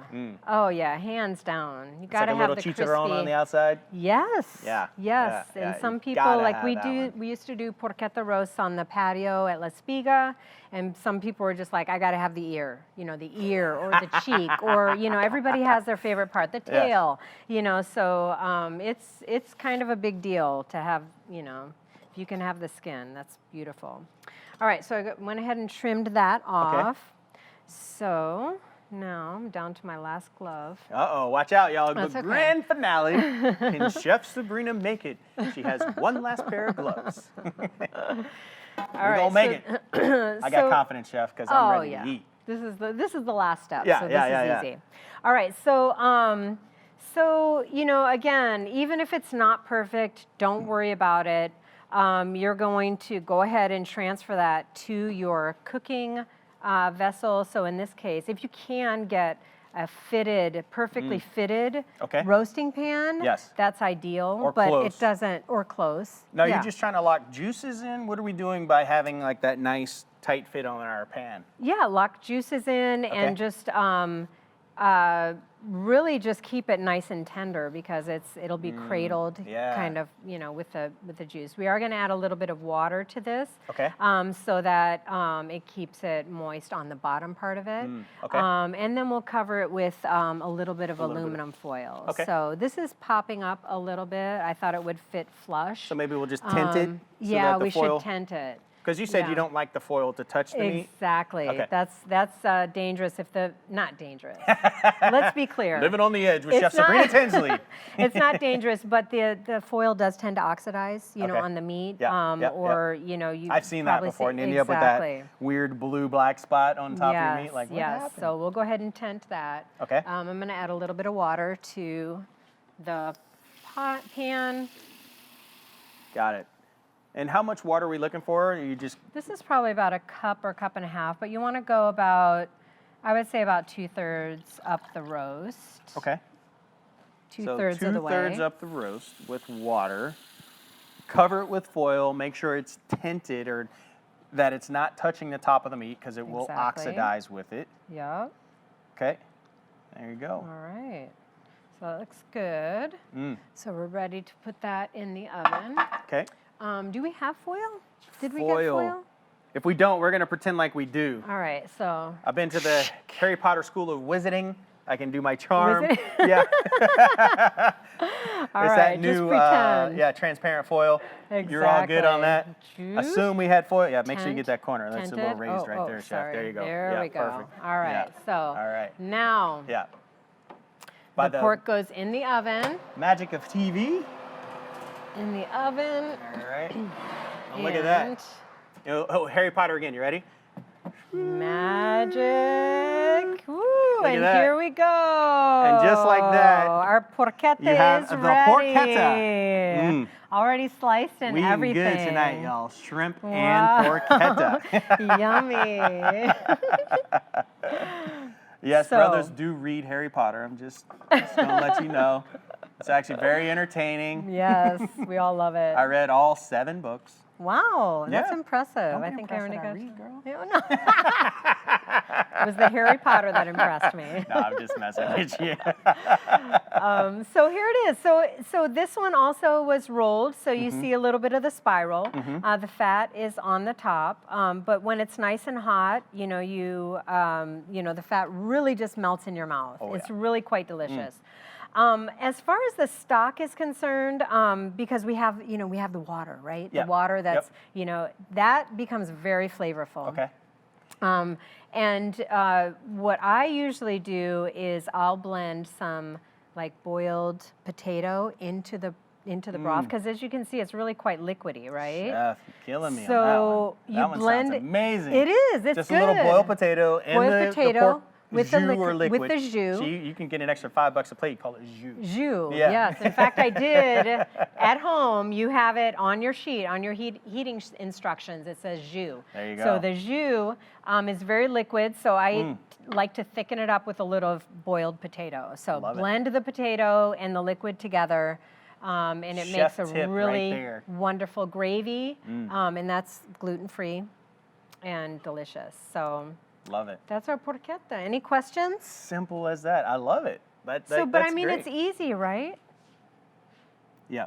And then one thing to talk about, though, we went in the oven and we didn't talk about How long? how long, That's right. temperature. What temperature? Because you Okay. said, when we mentioned in the beginning, like, there's two ways to do this, right? Yes. One is overnight.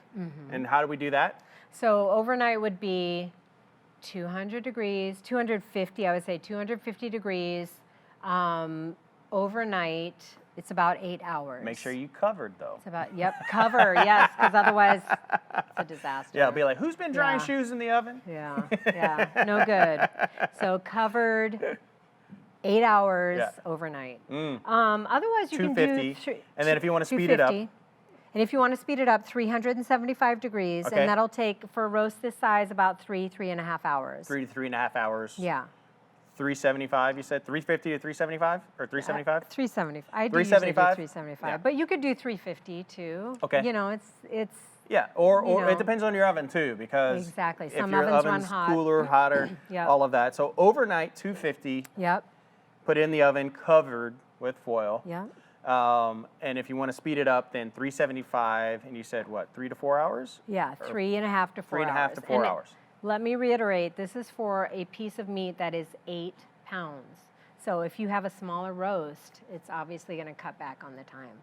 And I wouldn't recommend a smaller roast overnight, by the way. Okay. Yeah. Yeah. So make sure you're going 8 pounds at least if you're going overnight. Yes. Don't blame her if you put a not pork my chop fault. in there. It's not my fault. Yeah, it's not her fault. You heard it here. That's the disclaimer. Oh, man. Yeah, because she is the maestro. Whatever she says, I trust 1,000% and go with there. Chef, this is amazing. Yeah. It smells amazing. I can't wait. I can't even do a TV bite on here to even try it right now because Why? I can't close out with my mouth full. Oh, man. Okay. All right. But I'm well, gonna wait anyway, because there's you know going to me. be plenty. There's going to be Yeah, plenty. you know to me. eat I'm going to have a afterwards. bite. Don't worry, y'all. Matt will eat, as you can tell. All good there. Really quick before we sign off, Yes.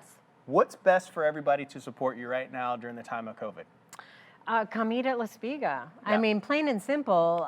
You know, we're now open for business, in-house dining, and that's you know, at 25%. So it's a big restaurant. We're seating about 115 to 120 people tonight, Okay. Friday night. And you guys are also doing takeout. But we do takeout. Yeah, so if so- you're not feeling safe, you know, don't worry about it. We do takeout. And we have all kinds of kits and so on that you can order Check out the online. website, yeah. Check out the website. We have pasta that you can cook at home. So we sell our pasta frozen with the sauce on the side to heat up so you can cook your own pasta if you're familiar with that. And if you haven't had Chef Sabrina's pasta, you owe it to yourself. Because I've had many different shapes and flavors now that you make. And to watch her make it is like, that's why she got the maestra title. But once you taste it, you're like, oh my gosh, like that's heaven in a bowl for sure. So ways to support, go eat there, take out, get online and order pasta. You sell the sauces. And do you have that, what's the hazelnut cake you do? The chocolate hazelnut cake. Oh, You're eating that did you tonight, see by that the face? way. Did you You're see that eating, face? Oh my gosh, it's so good. It's That a says it all flourless right cake. there. You wouldn't know. You wouldn't know that it was flourless, but it's so delicious. It's Oh, my yeah. absolute favorite. So I hope you enjoy it as much It's as my I do. nemesis because I cannot say no. Like, it is so good. You owe it to yourself. Well, Chef, Yes. thank you so much You're for coming so on Soul of welcome. Seattle. Can I mention one more thing? Why not?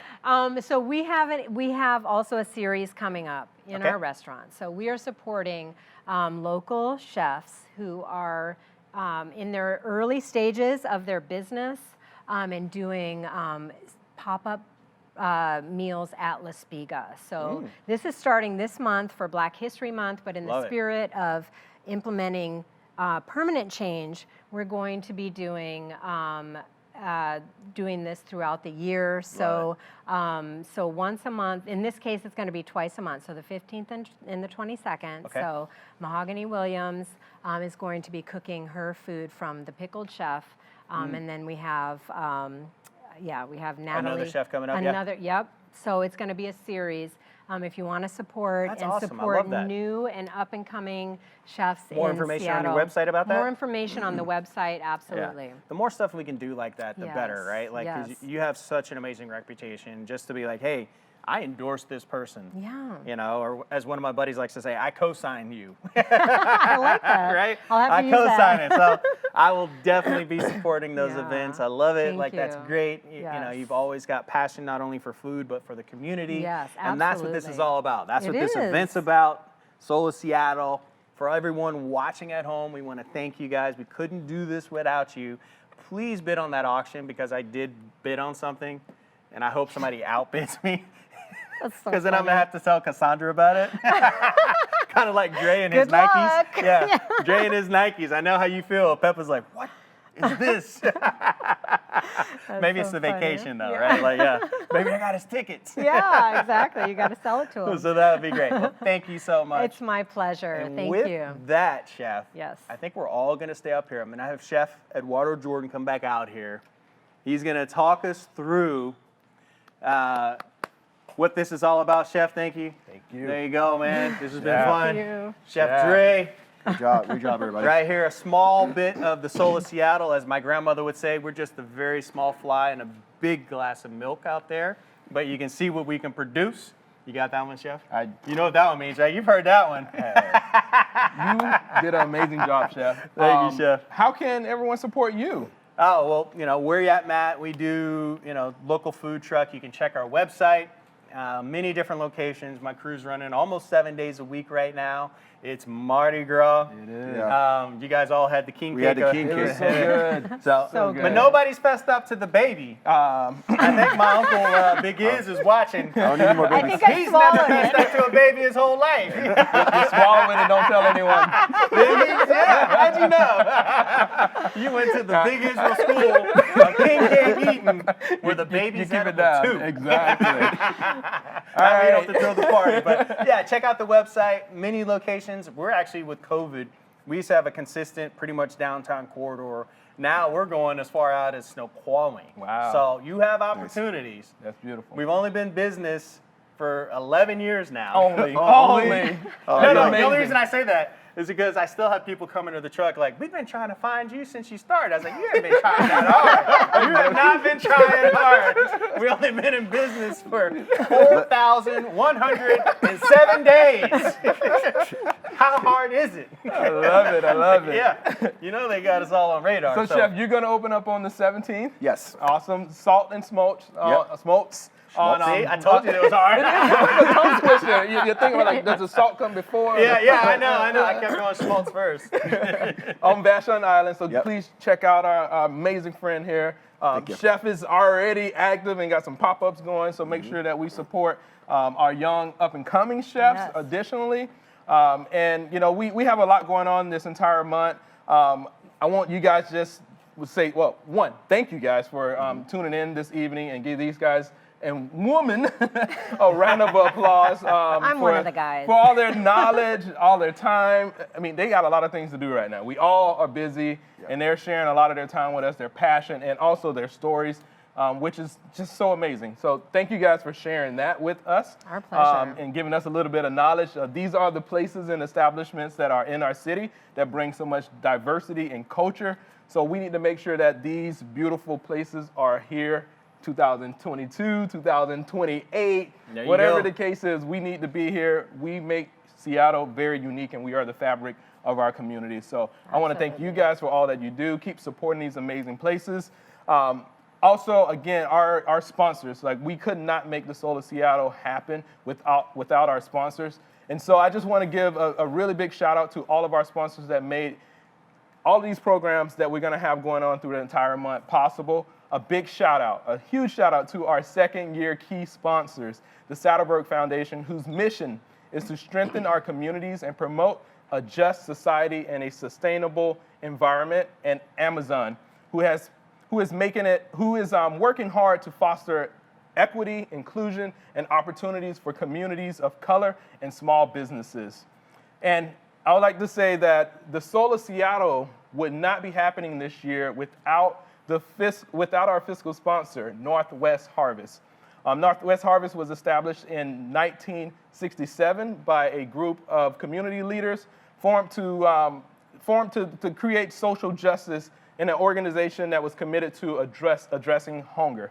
Over the last year, I have forged a relationship with the CEO, Chef Thomas Reynolds, and we have worked together to create a new mission, and that's to root out hunger.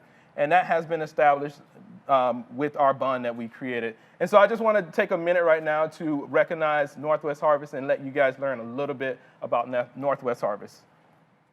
I'm Thomas Reynolds, the CEO of Northwest Harvest. There's a lot of people hungry here in Washington State, and Northwest Harvest exists so that there can be equitable access to nutritious food for everyone here in Washington State. Hunger is really not a food problem, it's a fairness problem. Northwest Harvest works on justice, equity, fairness. We work in the policy areas, we work on distributing food. We really focus on fresh fruits and vegetables. We really want to see everyone in Washington State thrive, have the healthy foods that they need to feed themselves and their families, and have the opportunity to participate in Washington State. I really believe in the idea of Soul of Seattle. This year, especially during COVID-19, we have seen an extraordinary number of small businesses lost. I hope not lost forever. The vast majority of BIPOC-led small businesses have really struggled or have lost the chance to operate. The Soul of Seattle creates the opportunity for Black, Indigenous, and people of color-led restaurants to participate, to bring awareness to the work that they're doing, to celebrate what they are contributing to community, and I think that's really important. With the absence of Black and Indigenous and people of color-run restaurants, Seattle would be essentially flavorless. The Soul of Seattle brings about awareness to the greatness of these restaurants and the meaningfulness of them on our community. Eduardo and I got together first over a cup of coffee. We just exchanged ideas on what we thought Seattle should be like. We talked about food, we talked about fairness, we talked about justice. And we realized that we wanted to create meaningful opportunities for all of the people in Seattle and the Seattle area to engage in making Washington a more fair place to be. 42% of families who are people of color are experiencing food insecurity this year. Across Washington State, Northwest Harvest is rushing fresh fruits and vegetables, healthy proteins, grains, the things that people need to thrive. You know, that's a really key focus of our work this year. We're also working on policy. In about 170 countries around the world, food as a right exists, is codified into law and constitution. That's not true here in the United States. Northwest Harvest is working on making sure food is a right so that everyone can participate in acquiring the nutritious food that they need to thrive. Soul of Seattle has far surpassed my expectations. It's been a brilliant time to celebrate food, culture, community, and fairness. Let me just say, you have one more chance to give to the Soul of Seattle to help sure that great food is celebrated, restaurants are filled, and the community and community members are able to realize their dreams as they think about the way forward.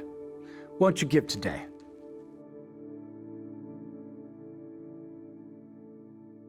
I want to say thank you guys for tuning in this evening. We will be back next week with an all-star culinary panel featuring Chef Marcus Samuelson, Chef Kwame Onwache, Mashama Bailey, Eric Ajapan, and food activist and writer Shakira Simley. And we will have food provided by Cafe Campagna and Solari Restaurant. So please check out our calendar of events that we have going on by visiting theseattlesoul.com. And check out our shop page. Also, if you haven't got it in yet, we have maybe a couple more hour or so left before our auction ends. So get that bid in so that Matt doesn't lose all of his money. And I just want to say thank you guys for joining us. We have our wine box on the shop page. We have our beautiful chef-curated chef box that you guys can support. Vouchers from Intentionalists, and we have so many other goodies that we will continue to add throughout this entire month. So thank you guys for your support. Tune in next week, get those tickets, support these restaurants, and thank you guys. Thank you, It's Chef. our pleasure. Thank you. This is fun. Yeah. It was fun. Thank you, Chef.